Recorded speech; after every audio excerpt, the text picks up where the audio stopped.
is Tommy. Today is Saturday, October 12th, 2024, and I'm here at Valley Fair for my second ValleyScare visit of the season. I'm here about 30 minutes before the haunts start. I'm gonna maybe get a ride in or two before the haunts start. Depends on what the wait times are, so we shall see here very quickly. Looks like you have to go through here. And I'm in. Gonna check out wait times in the Road 76 area. I was gonna ride Steel Venom or North Star, but both of them have lines that are a bit too long.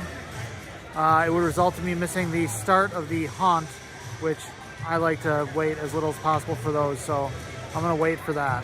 Just waiting here to the left, less than 10 minutes till the rope drops. Just walking the switchbacks.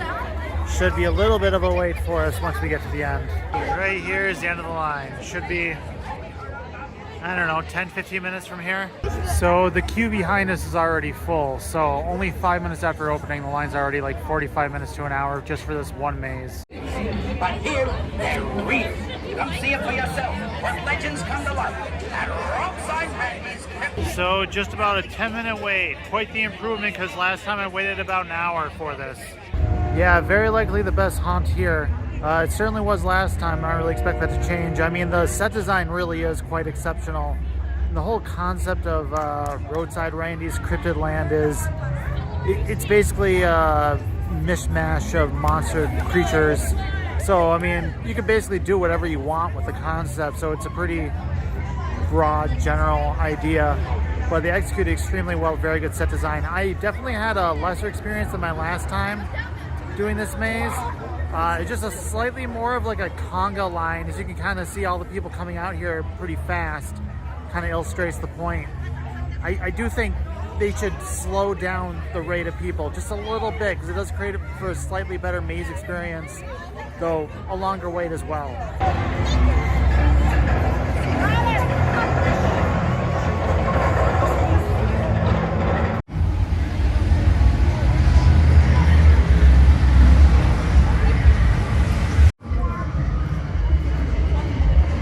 Definitely a little foggy out.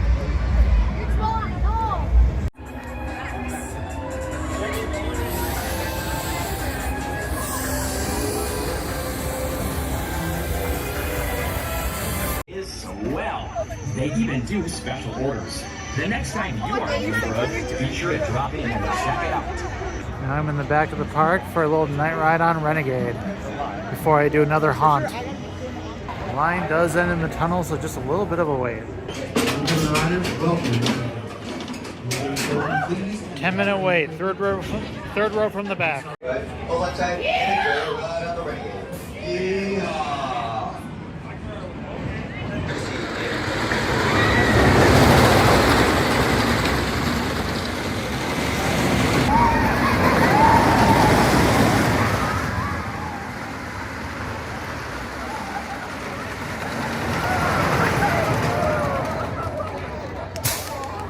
Yeah, she always seems to ride the best during ValleyScare. It's a great night ride because there's a lot of sections of this ride that aren't super well lit, so the elements catch you a little bit more off guard. But it always feels like it's running its absolute fastest during ValleyScare. Great, great night ride. I'm noticing a number of closed dining spots around the park, but at least they post a QR code on the TVs, which will direct you to the app, which will direct you to open dining locations. So better communication from the park, at least.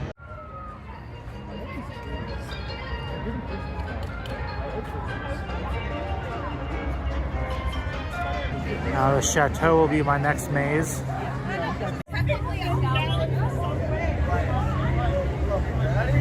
The line for this actually looks really shorter than the last time I was here. Not even a 5-minute wait.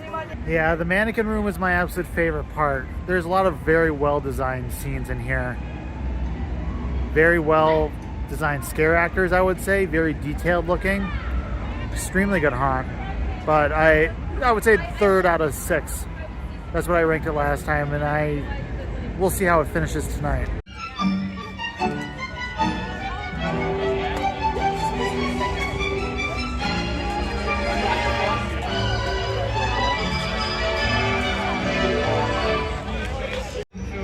So Mr. Cleavers enters right here at Mad Mouse and then uses its queue.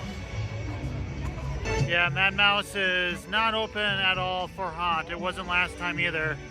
But at least now they have the lights shining on it, so it's slightly different. Mad Mouse queue is completely full, as well as the switchbacks right in front of Mr. Cleavers, so it should be a little bit of a wait. About a 15-minute wait for Mr. Cleavers. Yeah, Mr. Cleavers definitely committed two very big sins. One, an absolute conga line of people. You can kind of see the rate of people exiting the building. Two, definitely a shortage of scare actors. So conga lines and shortage of scare actors are kind of big problems with any mazes, and I kind of experienced both of those fairly strongly this time. I tend to rank it lower on the mazes anyways, but I don't know, probably similar to the experience I had last time, though this time I didn't have a very irritating group in front of me. The groups around me were fine. It was just, you know, we were sent in through a conga line. You know, conga line just doesn't create for a good haunt experience, so I wish the people working the front would sparse people out a little bit better than that.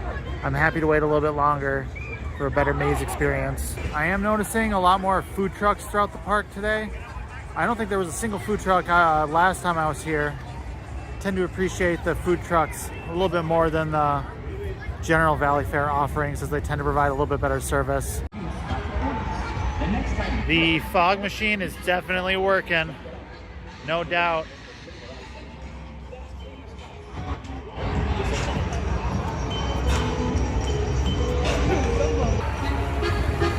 Now we're going to walk through the Carnevil scare zone on our way to the last three mazes. As far as scare zones go, Carnevil is pretty decent. It's especially doing pretty well tonight with all the fog machines out in full force, as you can see right in front of me. There's also no wind tonight at all, which is very, very ideal for fog machines. It's giving a very good aura all throughout the park. I love it. But Carnevil, just fine for a scare zone, but I never think that highly of scare zones anyways. I really like this setup right here. Who is this Penelope punk over here? Right next to the doubt pumpkin. that bitch. Oh wow. Pumpkin swears. No, thank you. Yeah, someone's But it's definitely not a having surprise fun that you behind don't have one. the microphone there. I know I'm not wrong. Oh, thank you. This pumpkin is actually pretty savage. Am I wet? Supposed to? Allowed to? Or do I not care?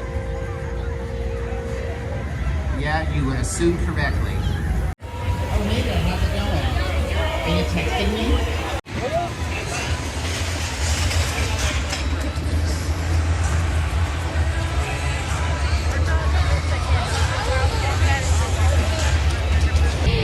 They're also doing various shows on the Superior stage all night long.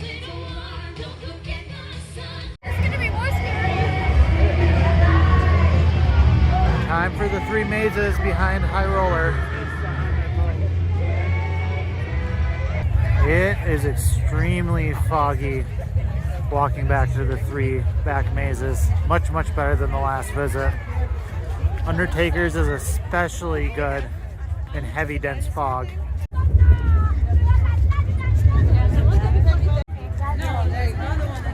Now, Undertakers. The line is looking fairly long, but the fog is super heavy, which greatly benefits this maze in particular. Yeah, only had a 10-minute wait for Undertakers, which isn't quite a good thing, which it was a conga line.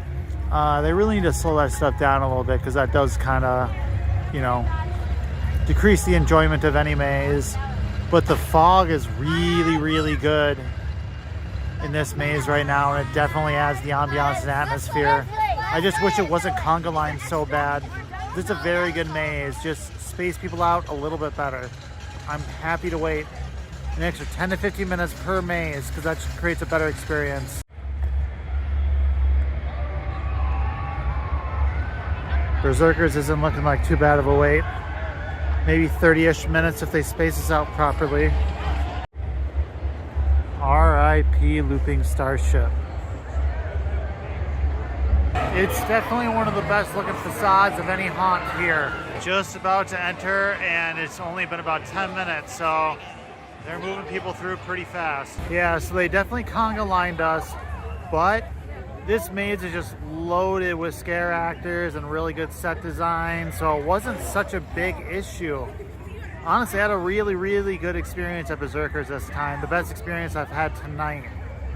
I'm definitely gonna have to bump this one up my list. I'm not sure exactly where, but this is a really good haunt experience right here.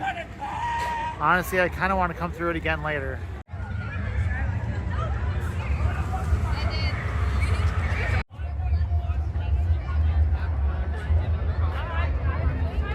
Okay, so Blood on the Boundary Waters. They definitely shut down the maze for a little bit. It took about 20 minutes total to get through the line. They probably shut it down for 10 minutes or so, 15 minutes, whatever.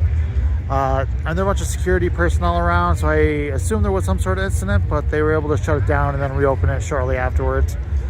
But this is a big improvement over my last experience a few weeks ago.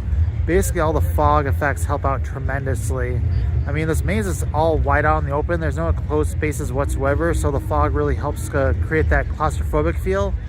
And there's definitely more scare actors than last time. And they have a couple of scare actors in ghillie suits, which helps out a lot too. So I really like this concept. I'd like to see them expand this, because it's also a pretty short maze, but you could do a lot more with this. They really need to expand this one. I mean, it graduated from a scare zone to a maze, but now they need to make it like a much higher budgeted maze. So, yeah. Going through Berserkers one more time, because I was really impressed with my last run through. About a 20-minute wait this time. They're moving people through slightly slower, but there's also a larger group, so Berserkers is definitely moving up my list. Might be as high as 2, but I'd have to think about it. It's a really well executed maze. Very dense. It's so dense it kind of protects itself against a conga line as you see it exit right in front of me. Very good set design too, especially. Probably right behind Cryptid Land in terms of quality. Okay, so right here behind the Lucky Loon Kitchen, as you exit from the area with the 3 mazes behind High Roller, you can see it looks like all these skeletons worshiping the skeleton of a rooster. That's pretty cool. Also, supposedly, they will add a roller coaster to this location, you know, for the 2026 season, hopefully. But I like the decorations back here. This is a nice little touch. Okay, this is easily my biggest criticism of ValleyScare. Toxicity of the scare zone in front of me just isn't good. And right here, the pumpkin forest was moved over here where it's much more spread out, not as pretty. So these should kind of swap locations, because at least the pumpkin forest would be better over here. Toxicity would still be bad if it was over here, but it's bad either way. Toxicity should just go away. It's a bad scare zone. They clearly put little to no effort into it. But yeah, the pumpkin forest, it needs to be in a more condensed area than this. It's still okay as is, but it can be a lot better, like every year when it was over here where toxicity is. So this has to be the most full I've ever seen Wild Things queue ever. Kind of tell it comes all the way back here. The app says about 2 hours, but actually it's probably pretty close. Probably more like an hour and a half, but that's not much of an exaggeration at all. Good to see the park extremely busy.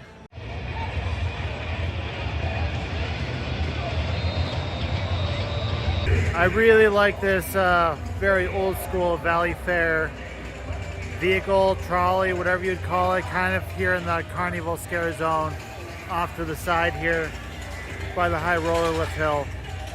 It's just a nice little touch. I like to see this used as a prop normally throughout the regular park season too, but it works very well in Haunt.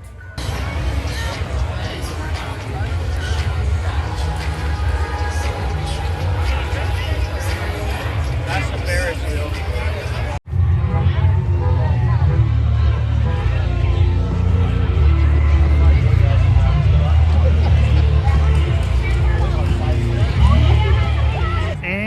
that is it for today.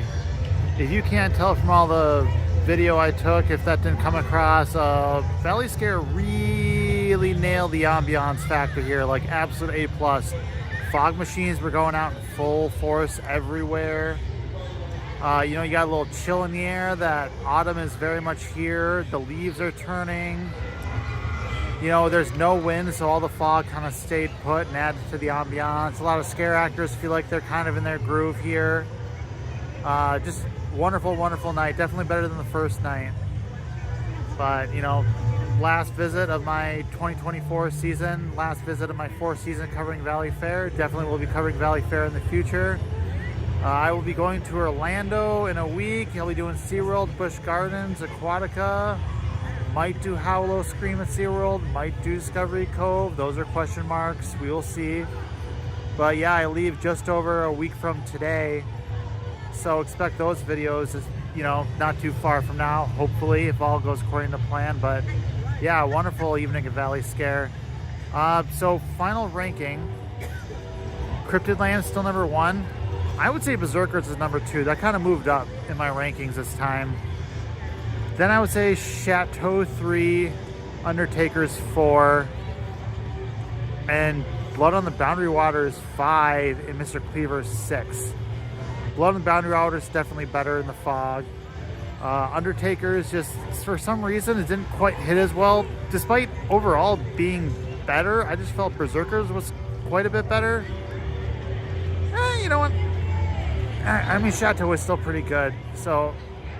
Honestly, I really only have bad things to say about Mr. Cleavers, because Mr. Cleavers, like, I think it's kind of stale. Like, it's been around 10 plus years.